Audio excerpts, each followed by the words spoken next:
Hello, friends. Welcome to another series of Order of Phoenix. Today, we will be discussing the life journey of our beloved professor Minerva McGonagall. Minerva McGonagall was the only daughter of a Scottish Presbyterian minister, Robert McGonagall, and Hogwarts educated witch, Isabel Ross. Isabel had, however, kept it secret from Robert that she was a witch. Infant Minerva began to show her magical abilities from her earliest hours. Toys in the upper shelves were found in her cot. The family cat used to do her bidding. Minerva also had two younger brothers, Malcolm and Robert Jr. Isabel later on understood that it was merely impossible to keep her magical existence secret.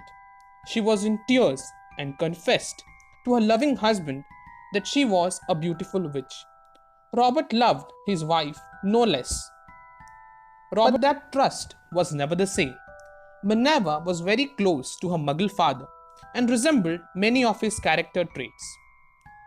Minerva, when entered Hogwarts, was heavily free to showcase her magical abilities.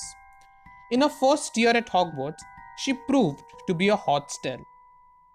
The sorting hat took whole 5.5 minutes to sort her in the Gryffindor house. It was a memorable day for Minerva.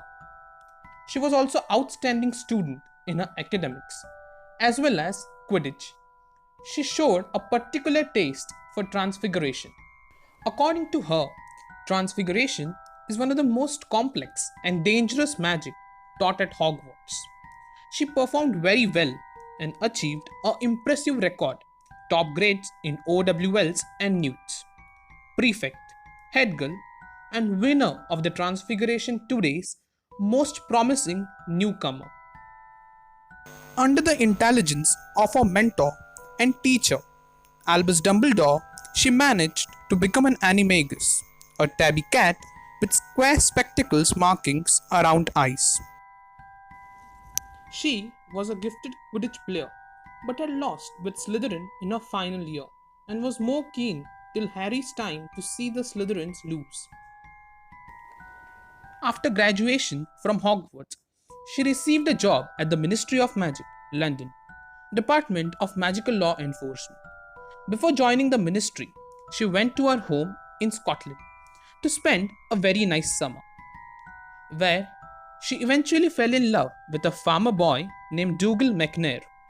He proposed her one evening and she excitedly even accepted it. But later that night, she thought on it that she might end up in the same pit as her mother did.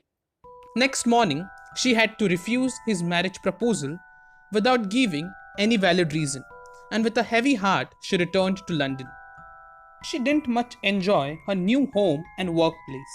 She worked under the supervision of the most efficient and the gifted employee, her much older boss, Elphiston Urquhart. After 2 years of unhappy toiling, she sent a letter to Hogwarts asking whether she might be considered for a teaching post. The owl returned, offering her a post in the Transfiguration Department under Albus Dumbledore, the head of the Transfiguration Department. McGonagall's returned with delight. She threw herself in her work, provoking herself to be a strict inspirational teacher. Albus Dumbledore discovered Minerva in tears in her classroom late one evening. After confessing about Dougal's death, Albus Dumbledore offered both comfort and wisdom and solace for Dougal's death. While she was at Hogwarts, her former boss, Urquhart, used to visit her and had even proposed her for the marriage. Though she had been refused several times, he returned back, and this time Minerva accepted his request, and they were happily married for 3 years, until he died tragically by a venomous tentacular bite. Although couple had no children, her nephew and niece visited her cottage at Hogsmeade more often.